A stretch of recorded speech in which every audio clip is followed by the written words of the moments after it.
Episode की starting में अकीको यानी कि साकी की मॉम अपने घर जा रही होती है। तभी उसे एक बच्चे की आवाज सुनाई देती है तो उसे साकी का बचपन याद आ जाता है, जब साकी उससे आइसक्रीम मांगा करती थी और उस टाइम वो काफी ज्यादा खुश हुआ करती थी। लेकिन अकीको उसे ये कहकर मना कर देती है कि रात को स्ट्यू बनेगा, अगर तुमने आइसक्रीम खाई तो तुम्हें स्ट्यू नहीं मिलेगा। तो वो मान जाती है और उसके साथ जाने लगती है। फिर अकीको अपने घर पर आ जाती है, जहाँ पर यूटा उससे पूछता है कि साकी लोगों से बात करने में इतना हिचकिचाती क्यों है। तो वो बताती है कि साकी बहुत जल्द मैच्योर हो गई, पता नहीं क्यों, पर मुझे अपनी पुरानी वाली साकी ही पसंद है, तो तुम उसे अपने साथ बाहर ले जाया करो ताकि वो लोगों से इंटरेक्ट कर सके और अच्छे अच्छे दोस्त भी बना पाए। लेकिन वो कहता है अगर उसने मना कर दिया तो। तब वो कहती है तुम कोशिश तो करो।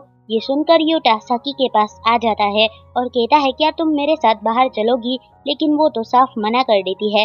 तो फिर वो कहता है कि तुम मुझे माया का कांटेक्ट इन्फॉर्मेशन दे सकती हो। तो वो कहती है कि नहीं, मैं बिना उसके परमिशन के तुम्हें वो नहीं दे सकती, मैं उसे पूछकर तुम्हें दे दूंगी। एंड वो दरवाजा बंद कर देती है। अब शाम को यूता और शियोरी साथ में जा रहे होते हैं और शियोरी तो कुछ ज्यादा ही करीब जा रही होती है। तो साकी उन दोनों को एक साथ देख लेती है और वो देख कर ये हैरान हो जाती है, लेकिन वो स्माइल कर कर वहाँ से चली जाती है। फिर उसके बाद से बुक स्टोर में इन दोनों की बात ही नहीं होती है। अब घर पर यूटा डिनर बनाने के लिए सामान ढूंढ रहा होता है। तभी वहाँ पर साकी आ जाती है और वो उससे पूछती है तुम यहाँ पर क्या कर रही हो।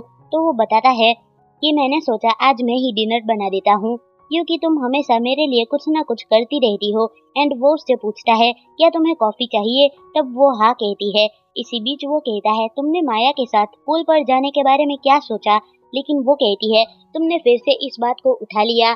तब वो कहता है मेरे पास अभी उसकी कांटेक्ट इन्फॉर्मेशन नहीं है, तो मैं तुमसे पूछ रहा हूँ क्योंकि वो अभी मेरे रिस्पॉन्स का वेट कर रही होगी। तो ये कहती है ठीक है, तो मैं तुम्हें उसका कांटेक्ट इन्फॉर्मेशन दे देती हूँ। लेकिन ये कहता है कि मुझे कांटेक्ट इन्फॉर्मेशन नहीं चाहिए और न ही मुझे पूल पर जाने का कोई इंटरेस्ट है, मैं बस चाहता हूँ कि तुम पूल पर जाओ और वहाँ पर एंजॉय करो।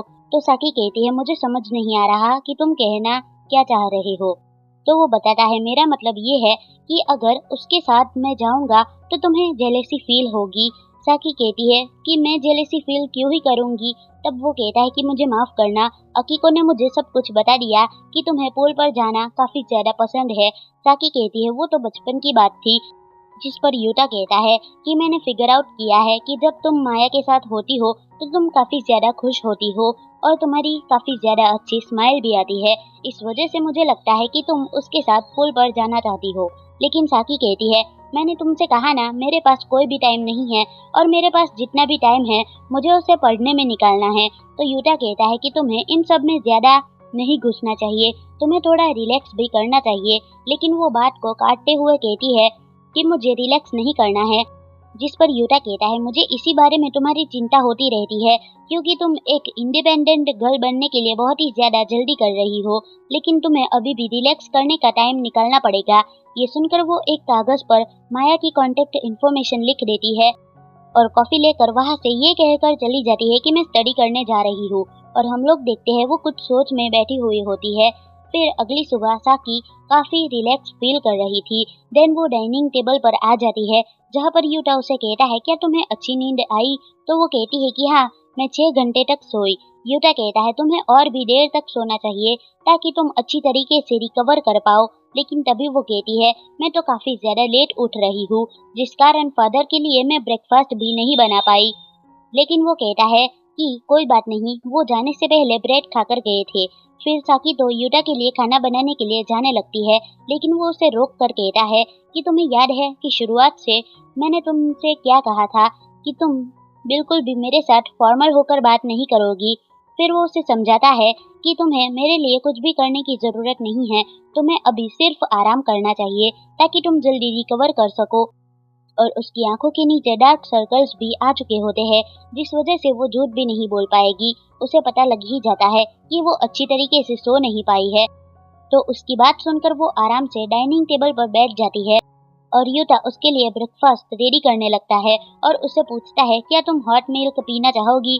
तो वो कहती है अभी तो गर्मियाँ चल रही है तो मैं नहीं पी सकती। लेकिन वो कहता है एसी भी तो ऑन है। तुम इसकी चिंता बिल्कुल भी मत करो और तुम्हें सोने भी तो जाना है, फिर तो तुम्हारे लिए ये अच्छा रहेगा।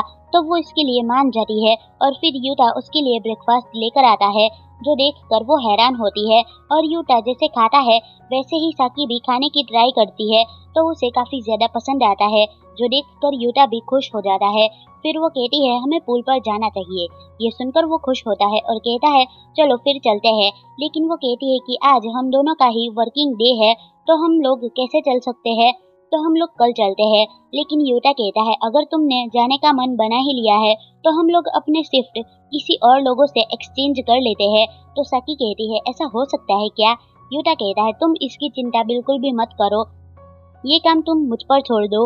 अब ये दोनों जा रहे होते हैं, जहाँ पर यूटा साकी से पूछता है क्या तुम्हें गर्मी लग रही है, तो वो कहती है कि नहीं ठीक है।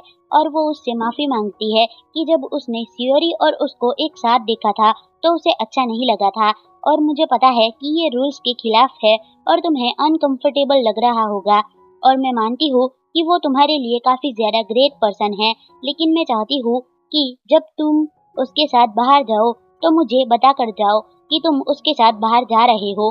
तो वो कहता है हम लोग बाहर नहीं जा रहे। तो वो बताती है कि वो काफी ज्यादा काइंड है और ब्यूटीफुल भी। फिर जब वो लोग सिग्नल के पास खड़े होते हैं, तभी यूटा कहता है कि हम लोग बाइक के साथ क्यों आए हैं। तो वो कहती है कि मुझे लगा तुम कहीं पर जाना चाहते हो, इसीलिए तुम बाइक लेकर आ रहे हो।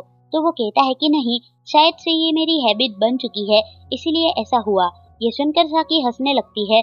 यूटा कहता है कि इस हैबिट को जाने में थोड़ा सा टाइम तो लगेगा ही। फिर सिग्नल ग्रीन हो जाता है तो वो लोग जाने लगते हैं, और साकी कहती है ये मजेदार होने वाला है, और ये सुनकर वो हैरान हो जाता है। और ये एपिसोड यहीं पर खत्म होता है। तो आपको ये एपिसोड कैसा लगा मुझे कमेंट में जरूर बताना। मिलते हैं नेक्स्ट वीडियो में, बाय।